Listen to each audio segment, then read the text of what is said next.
And now we have the very special privilege of hearing from 4 graduates who've been kind enough to share the story of their own journeys with us.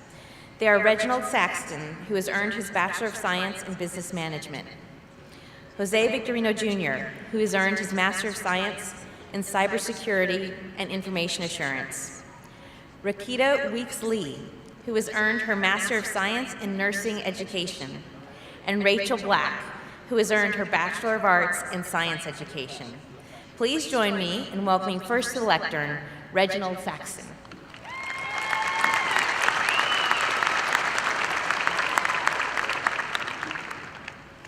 Well, good morning, fellow graduates, faculty, and guests. I am honored to have been chosen to speak to you today.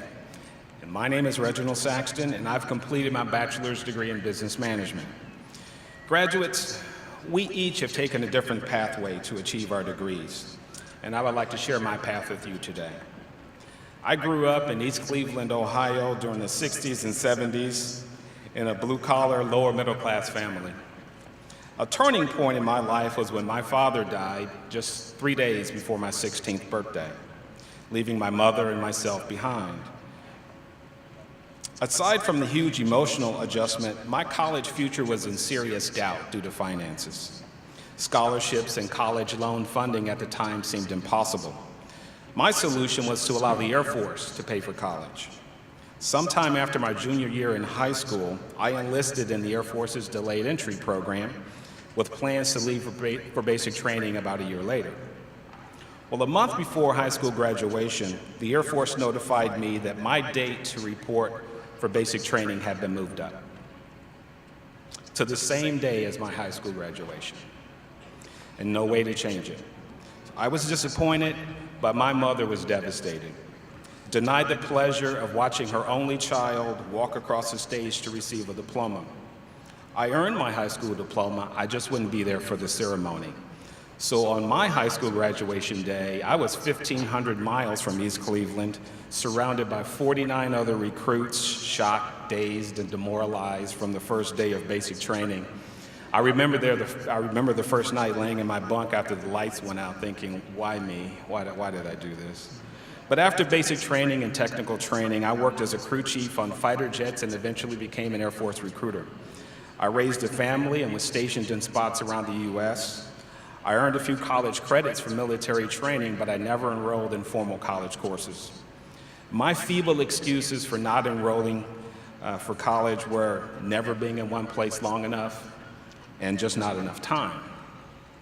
Well, after 10 fantastic years in the Air Force, I began my civilian career and then started to climb the corporate ladder, making a decent living in the health insurance field. Things were going so well by then that I had totally forgot about going back to school.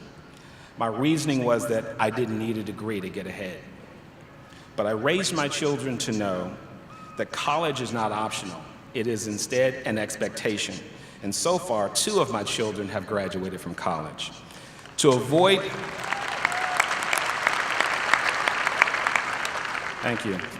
appearing hypocritical to them, I would say, don't do what I did by not going to college.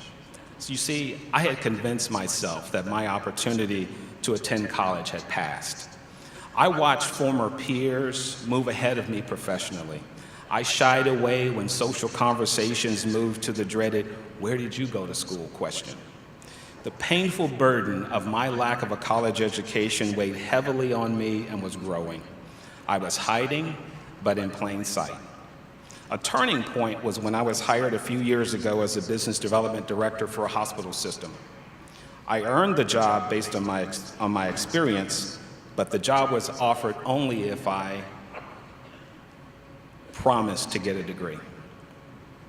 And there it was, the surreal moment where my lack of a college education became a greater liability than the asset of my experience.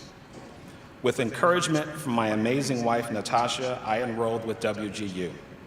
Being a 50-something-year-old student was harder than I had imagined, but I worked at it.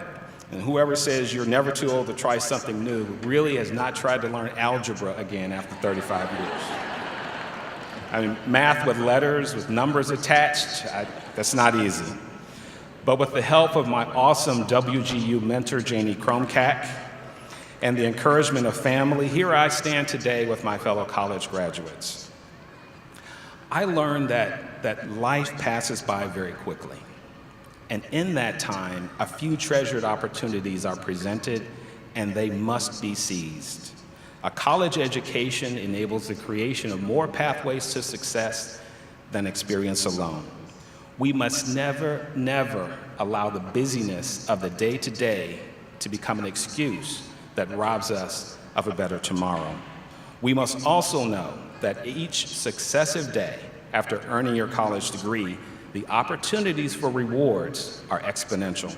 So for me, today is a great day that is made better by the fact that for the first time, I get to walk a stage to get my diploma.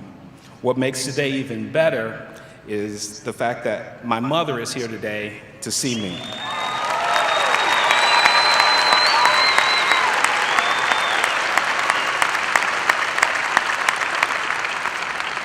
That's something she missed out on over 35 years ago. So, Mom, sorry it took me so long to get here. Thank you all.